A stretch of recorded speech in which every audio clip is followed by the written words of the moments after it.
Prices for wind and solar power in major global markets have climbed nearly 30% in a year as developers struggle with chaotic supply chains and surging costs for everything from shipping to parts to labor. A quarterly index by Level 10 Energy reveals prices for renewables jumped 28.5% in North America and 27.5% in Europe in the last year. So to discuss renewable energy challenges in this region, we're joined by the CEO of Farrage Power, Mr. Laurent Longuet.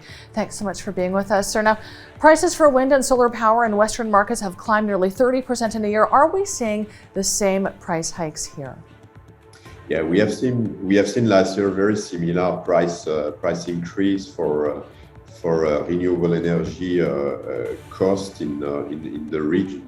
The PV, if we take the example of solar, the PV module price has increased very significantly last year, and the impact we have seen in Europe, as we have seen the same in the region. For the shipping, we have suffered as well from all the disruption and the increase of the shipping cost in the region. In the same manner, where maybe there is a difference between the two is in terms of the installation cost. This remain relatively stable in the region. We have not seen this severe impact. I would say that one benefit in the region in terms of the impact, we have not seen the very severe disruption in terms of logistics. The region, and especially Dubai, is very well served by the port of Jebel Ali, and we have been able to continue bringing equipment without the disruptions some other markets have suffered from. So we've had some reprise from the high installation costs seen in other parts of the world, but how have supply chains and rising costs for everything from shipping to parts to labor impacted business here, despite having access to Dubai ports and other ports in the UAE?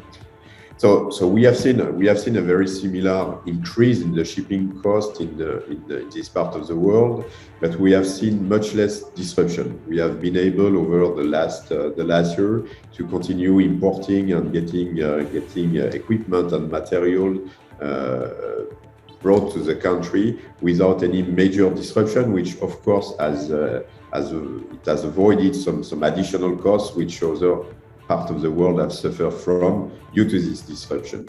Now, in terms of the labor cost, we have not seen any significant increase over the last months. We have been able to continue to experience the same cost for labor, installation, and the local produced equipment. Now, do you expect higher costs to slow demand growth for sustainable energies in the near term in this region? Well, we believe that the increased costs we have suffered from last year, mainly from PV panels and such equipment, have been due to the disruption post-COVID in the countries where these equipment are being manufactured, so mainly China.